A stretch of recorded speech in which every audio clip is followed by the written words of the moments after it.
നോമ്പുകാരൻ്റെ ദുആ എന്തായാലും സ്വീകരിക്കും. നോമ്പുകാരൻ്റെ പ്രാർത്ഥനയ്ക്ക് പ്രത്യേകം പരിഗണനയുണ്ട് എന്നൊക്കെയല്ലേ. അപ്പോൾ ആർത്തവകാരി റമദാനിൽ പ്രാർത്ഥിക്കുമ്പോൾ ഇതുപോലെ പരിഗണിക്കുമോ? ആർത്തവ സമയത്ത് മറ്റുള്ളവരെല്ലാം നിസ്കരിക്കുകയും പ്രാർത്ഥിക്കുകയും ചെയ്യുന്നത് കാണുമ്പോൾ സങ്കടമാണ് എന്നാണ് സഹോദരി ചോദിച്ചിട്ടുള്ളത്. ഇവിടെ നമ്മൾ മനസ്സിലാക്കേണ്ടത് അങ്ങനത്തെ ഒരു സങ്കടത്തിന്റെ ആവശ്യകത ഇവിടെ ഇല്ല എന്നതാണ്. കാരണം ഇസ്ലാം എല്ലാവരെയും പരിഗണിച്ചിട്ടുണ്ട്. നോമ്പ് എന്ന ഇബാദത്ത് അവർക്ക് ചെയ്യാൻ പാടില്ല, ആ സമയത്ത് നമസ്കാരം എന്ന ഇബാദത്ത് ചെയ്യാൻ പാടില്ല എന്നത് മാത്രമേ ഉള്ളൂ.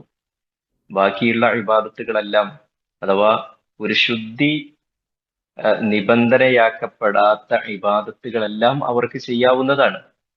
ഉം. ശുദ്ധി ഒരു നിബന്ധനയായിട്ട് വരുന്നതാണ് നോമ്പ്, അതേപോലെ തന്നെ നമസ്കാരം, തവാഫ് എന്നീ മൂന്ന് കർമ്മങ്ങൾ. ഈ മൂന്ന് കർമ്മങ്ങളല്ലാത്ത മറ്റു ഇബാദത്തുകൾ, ദിക്റുകൾ, പ്രാർത്ഥനകൾ, അതേപോലെ തന്നെ നമ്മുടെ മനഃപ്പാഠമായിട്ടോ അല്ലെങ്കിൽ മൊബൈലുകളിൽ നിന്നോ ഉള്ള ഖുർആൻ പാരായണം പോലുള്ള കാര്യങ്ങളൊക്കെ അവർക്ക് നിർവഹിക്കാവുന്നതാണ് എന്നതാണ് നമുക്ക് മനസ്സിലാക്കാൻ പറ്റുന്നത്. അതേപോലെ തന്നെ അവർക്ക് ആ റമദാനിന്റെ മഹത്വങ്ങളൊന്നും അവർക്ക് നഷ്ടപ്പെടില്ല. കാരണം അള്ളാഹു ആണല്ലോ അവരോട് ഈ സമയത്ത് നോമ്പെടുക്കരുത്, ഈ സമയത്ത് നമസ്കരിക്കരുത്, ഈ സമയത്ത് ഇന്നിന്ന പ്രവർത്തനങ്ങൾ ചെയ്യരുത് എന്ന് പറഞ്ഞത്.